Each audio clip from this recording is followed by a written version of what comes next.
Your Ethernet cables can do a whole lot more than allow your devices to pass data to each other.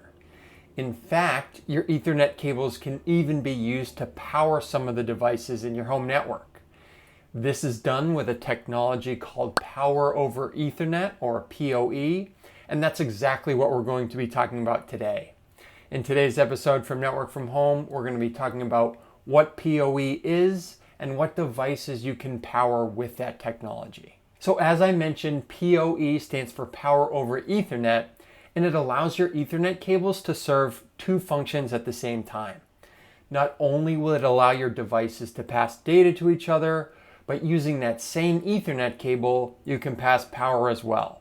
So in other words, you have this one Ethernet cable, it's passing both power and data to one of your devices, so that way it can be powered on and it doesn't need to be connected to a power outlet. As you'll see, there are some significant benefits of this technology, especially in today's day and age where we have more and more connected devices that we're using in our home networks. So how does PoE work? Can you just take any of the Ethernet cables in your home network and use it to power on your devices?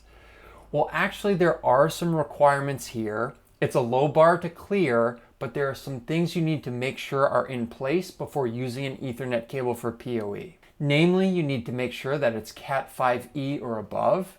And honestly, any Ethernet cable at this point will most likely be Cat5e or above. So this is really easy and you shouldn't really have to worry about this part of the requirement. The second requirement here is a much more important one, and it's that you need to make sure that the wires that make up your Ethernet cable are copper wires.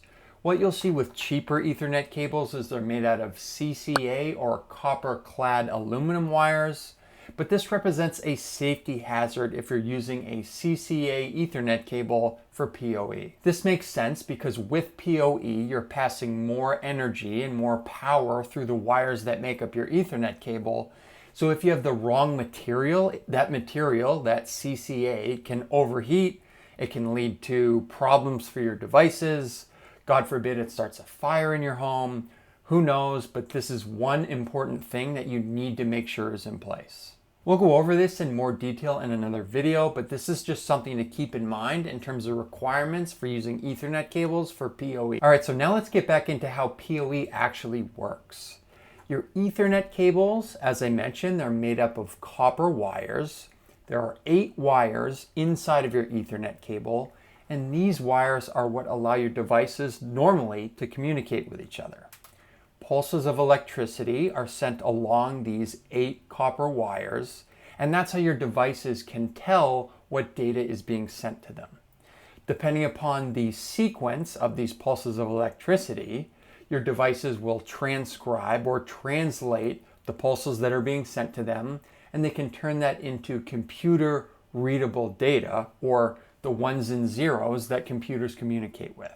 A short way of saying this is that Ethernet cables, through their normal operation, they involve sending pulses of electricity along the copper wires from one end to the other. Now, if we're talking about power over Ethernet, we're just taking it one step further. Rather than sending pulses of electricity along the copper wires in the Ethernet cable, we're sending steady power through those copper wires that are inside the Ethernet cable. So with a Cat5e Ethernet cable or above, all of the 8 wires inside the Ethernet cable, they're sharing some of that power that's being sent from the power source to your device. And because that data is being sent in a consistent manner, data can still be sent over that same Ethernet cable by just layering it on top of the power that's needed to power the device at the other end. Well, this conveniently brings us to what devices can we provide power to with PoE? Well, obviously there's a big difference between the electrical wires in the walls of your home that go to your outlets versus your Ethernet cable and the 8 little copper wires that make it up. So what this means is these Ethernet cables, they obviously can't provide as much power as the wires in your walls. And as a result, the devices that they can power on with PoE, they need to be low power devices. The good news here is you're starting to see more and more low power devices being used in home networks. For example, home security cameras, those are low power devices. You can use PoE for wireless access points. So if you want to extend the Wi-Fi range in your home, you can use PoE to power on that access point.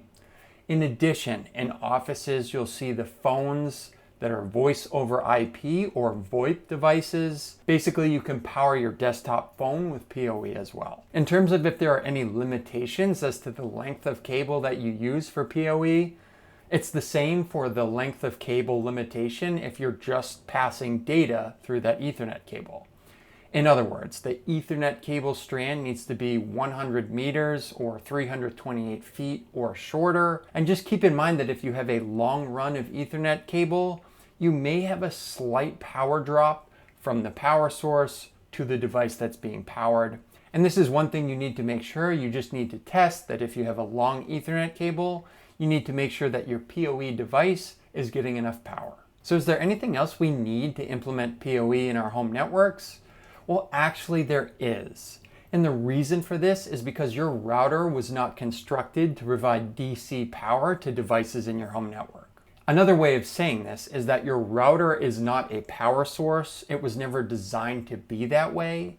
So in order to power on devices with PoE, we need to provide some power source that is providing that electrical power through the Ethernet cables so that device can be powered on with PoE. There are two options when it comes to providing a power source for PoE.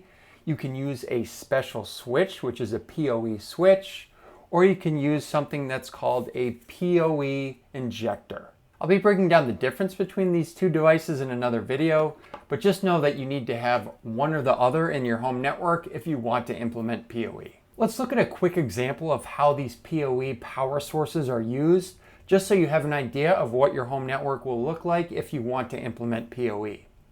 So let's say we have a router and a security camera, and we want to provide that security camera with PoE, so that way we only have one cable connecting the router and the security camera. Now, as I mentioned, this router is not meant to provide power to devices, so we can't go and just simply provide one Ethernet cable that provides power and data to that security camera. So what it will look like if we're going to implement PoE is, let's say we have that PoE switch. It basically will sit between your router and your security camera. You'll have an Ethernet cable connecting your router and the PoE switch. This PoE switch will be connected to an outlet in the wall, but then you'll have an Ethernet cable connecting that switch and the security camera. And the security camera will not need a connection to a power outlet, because your switch will have that connection to the power outlet, and then that Ethernet cable will be providing both data and power to the device. If you're going to implement a PoE injector, it looks exactly the same.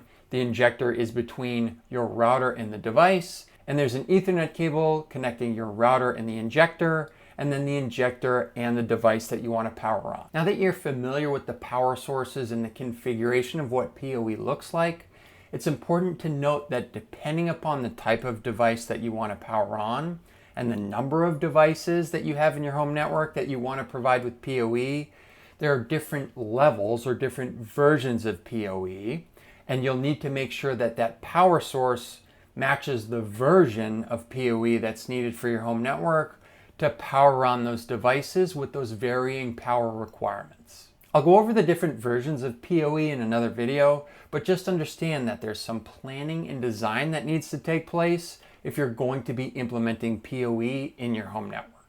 Once you have that planning and design taken care of and you have PoE implemented in your home network, you'll see that there are quite a few advantages that it provides. Namely, when it comes to your PoE devices, it gives you so much freedom in terms of where you actually place the devices. Their location isn't restricted by having to be near a power outlet, so as a result, you can put the device wherever it best suits your home network. Also, if you have devices that are outside, like say you have security cameras that are looking outside your home, you probably don't have a lot of power outlets outside your house, so the fact that you can use PoE, it allows you to put these devices wherever they're best suited. It also makes it much cleaner and easier to implement these devices because you literally have one cable going to the device. If all of these devices had to be connected to a power outlet, you're talking about another cable right there. It doesn't look good, it's not clean, it's not easy to hide these cables or hide these different wires. So it just makes it that much cleaner and easier in terms of actually implementing the PoE device. The only thing that needs a power outlet is your PoE switch or your PoE injector, but you can plug those in a convenient spot near an electrical outlet, and then you just have an Ethernet cable from that electrical outlet to your device. If you're getting really complex and you have a state-of-the-art home network, you might even have what's called an uninterruptible power supply, which is basically a battery. So if you lose power in your home, some of your devices will still have power. Well, with PoE devices, they will still work if you lose power as long as your UPS has enough battery. They'll continue to run until that UPS runs out of battery. So that might give you some peace of mind depending upon the PoE devices you're going to be using. So although you're not going to be powering your laptop or your game console with PoE, the fact that you can power some of your devices with this technology, it gives you a ton more flexibility when it comes to your home network. I'd love to see in the comments section if you have PoE implemented in your home and what you're using it for and what devices you're powering on with PoE. As always, thanks for checking out this episode from Network from Home, and we'll catch you on the next one.